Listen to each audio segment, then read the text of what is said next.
Joe Bonamassa is not asking you for money. Have you seen his guitar collection? Right? This guy doesn't need $100 sent via Western Union, or I mean, it's unbelievable the things. I'm really a hobbyist more than a collector, like that. And the same thing here. And we actually had a woman who I've never met, and she's a fan, and we were at a gig, and all of a sudden all this stuff showed up, and these people showed up backstage, and they're like, we have all this stuff. It was like fried chicken and pizza and sodas and all this stuff, and I'm like, what is this? And they're like, it's from so-and-so, and I'm like, I don't know anybody by that name. And so my tour manager was like really alarmed, and she really started digging into it, and she connected the dots, and she found out that it was a woman that was being scammed by somebody saying they were me, and they were asking for all these things. And instead of her sending it to whatever place he was asking for it to be sent to, she saw that I had a show on the calendar, and she sent it to the venue instead. And I'm like, we have all of that stuff backstage. We have food and drinks and all that stuff. So it's like, I would never ask for that. I would never ask for anything, right? Yeah. But it's amazing how many, and it's on a daily basis, and you can report them, and then just more pop up and more pop up. And it's like, I don't know. I remember you telling me the story of some teenage kid pretended to be you and got a whole bunch of like really nice amplifiers built by other companies. Yeah, that was all over the guitar world at the time, and I was completely baffled because a lot of these people thought they were talking to me, and it was some teenage kid out of Arizona, and he was pretending to be me, and he was soliciting free equipment, and people were building these custom amplifiers, and they were shipping them to this guy in Arizona. And then finally, one of the amp builders called my office and said, and they saw my office was based out of Louisiana. They said, but does Kenny live in Arizona? They're like, no, what's going on? And they said, well, I built this custom amp for him, and he sent me an address in Arizona. And we were like, whoa. And so then the next thing you know, the floodgates opened, and all of these guys, the word got around, and then all of these amp companies started sending me messages, and they're like, we sent this amp, we built this amp for you. It went to this kid. One guy was like, I built the amp, I was about to ship it out, but now that I've got you on the line, do you want the amplifier? So it was crazy. I mean, there's lots of imposters. It's a dangerous thing. It's a powerful tool for you if you're trying to break yourself as an artist, or if you're launching a business. It gives you a lot of independence, if you know how to use it correctly. But it's also incredibly dangerous, man. I mean, if you think about, on a way more weird, not related scale, but stalkers and things like that. But the way people can be manipulated through social media, it's dangerous too. It really is. It's a double-edged sword. That unfortunately, once the Pandora's box gets opened on things like that, it's hard to get the cat back in the bag, But it is an effective way to market yourself, and in a lot of ways, other than Facebook. But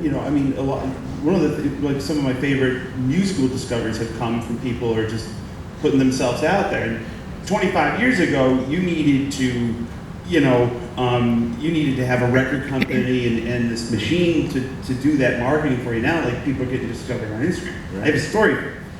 There used to be a magazine called R&R. Remember that? Mm-hmm. Yeah. Radio and Records. Radio and Records, founded by a guy named Robert Kardashian. He was in the music business before he came out of retirement as a lawyer and represented O.J. Simpson, and then launched a fucking hellish-scape nightmare upon the earth. We haven't had it. This is biblical stuff, okay? This is like... We're going there. Anyway, I remember, and you used to be able to realize how much of a priority you were to your major label. I was on Sony, by the size of the ad that they would buy. Right. So when the New Day Yesterday comes out, I'm flipping through R&R, and they said, hey, we put an ad. When I tell you they put an ad the size of a business card, okay? I mean, you couldn't even read it. And then I turn a couple pages and I see a full page ad for Kenny Wayne Shepherd. New single, out now, you know. And I go that's the record business, you know. But Yeah. now, I mean, you re-recorded Trouble Is on your own label, Right. you know, and everybody's going independent now. Yeah. Like it's a great feeling to be able to control your master recordings. No, it totally is. And, you know, the old way of doing things has just kind of morphed into the new way of doing things as far as record companies go. But, you know, back then, it's the only business model that I've ever heard of. It's kind of fascinating that it works like this. But, like, they go, okay, let's compare them to a band. They have money, you don't have money. You need the money, right? They also have connections and things like that. But basically, they're like, we're going to front you the money. We're going to loan you the money, right? Because you have to pay it back. So we're going to give you the money to make your record.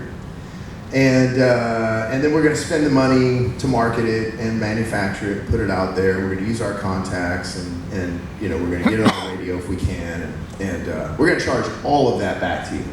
And by the way, we're going to keep, like, you know, 95 cents out of every dollar. And you're going to get 5 cents, but then you got to give like 1 point to the producer and another point to the mixing engineer. So now you've got 3, you know, 2.5 maybe. So you get about 2.5 cents out of every dollar on every record sold. And you have to pay all that money back out of your 2.5 cents per album before you see any real money, right? And by the way, after you've paid us all of our investment back, we still own the stuff, right? We own it forever. And it's like you go to a bank, you borrow the money for the house, you pay the loan back, it's your house. It's your house. It's your car, not your record. It's a really interesting business model, but it's been that way for a long time. It's been that way for a long time, and you know, with streaming, it's good for the fans. It's terrible for songwriters because songwriters they live on royalties and things, and they also, you know, and artists, it's like now it's like long form records are.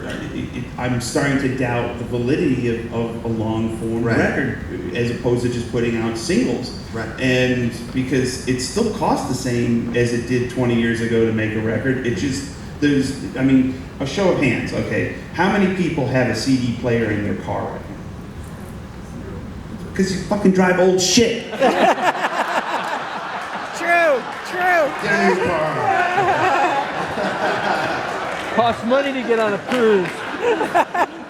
But most modern vehicles. Does it work? Yeah.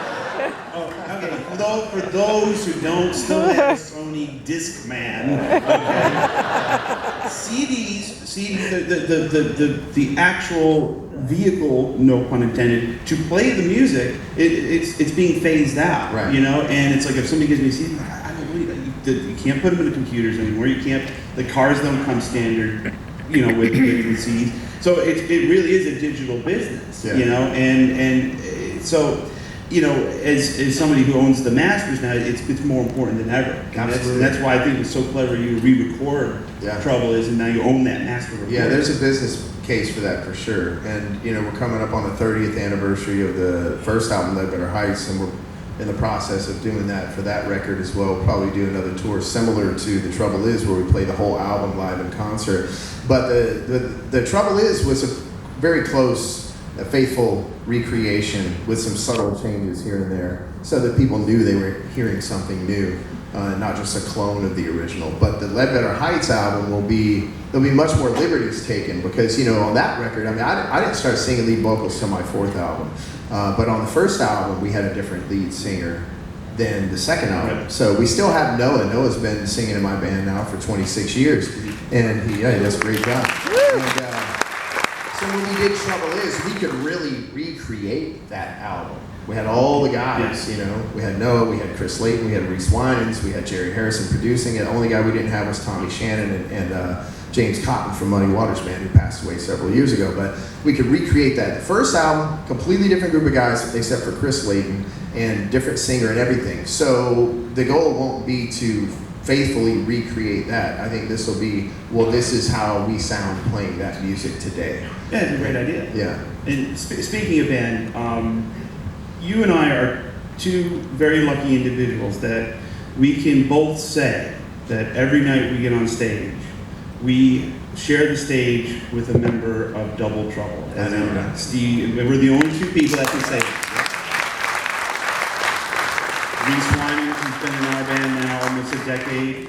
you've been playing with Chris forever, and there's something special about that group with Stevie and those musicians. It's just, you know, I just on a personal level, it's an honor to play music. Not just my whole band, but to look over and to see Reese every night and you go, man, I idolize those videos.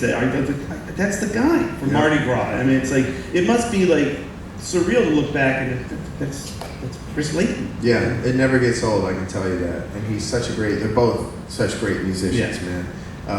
Just real masters of their craft. And what's amazing is these guys haven't lost a step, you know, and they're still playing at the highest level. And, you know, for me, it's like, those guys are so talented that they deserve to still be heard playing music, you know. And so I told Chris, I mean, Chris is my guy until the time comes where he says I'm done playing music, you know, or I'm done touring because I don't want to be away from home anymore. But like until then, that's his spot, you know, but he's like, and me and him, we're so tight. He goes back to my first album and he's been in the live band now for, I don't know, at least 15 years, maybe longer than that. So, I mean, we have a really in-depth, deep relationship. It's the same deal with Reese and I, and Reese gets consistently, I would say, out of 100 shows, 100 times out of 100, Reese gets standing ovation, Right. and a much louder ovation than I do. You deserve it. Penny, thanks for doing this, man. Hey, can I say one thing real Yeah. quick? I'm gonna I know we gotta go, but last time we did one of these, we were talking about records and stuff, and I made a comment. Well, you made a comment. You said, man, every time you come out on stage, it's like you have bad intentions. But he explained that it's not like bad, like evil intent. It's like, you know, it's like the way you approach guitar, Right. you know? And then I made the comment, I said then on the stage, and I said, all right, well, that's going to be the name of the next album, Bad Intentions, right? And so we have a new record coming out in November, and there's a song on there called Bad Intentions. There you go. That was one of the first songs I wrote because I remember the conversation, and I meant it when I said it. I will say, though, the album didn't end up being called that because as we wrote other songs, it took on a bit of a theme, and the theme was different than Bad Intentions. But there is a song on the record called Bad Intentions, and it's in honor of the conversation that we had the last time. And, I'm honored. And what I said. That's really cool. Yeah.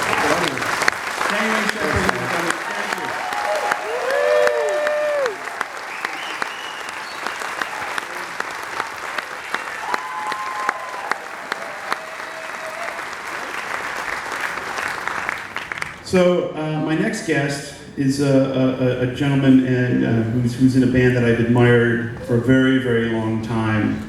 And a little note, I first heard of these guys in 2004, and what struck me was the way they played, the way they wrote, the way they sang. It was like something I had heard before, but it was something that was brand new and fresh. And they were also out there wielding these really cool old Les Paul Juniors, and they go, these are my kind of people, and this is my kind of band. I've been a fan for 20 years. Please welcome my friend and yours, Mr. Charlie Starr from that.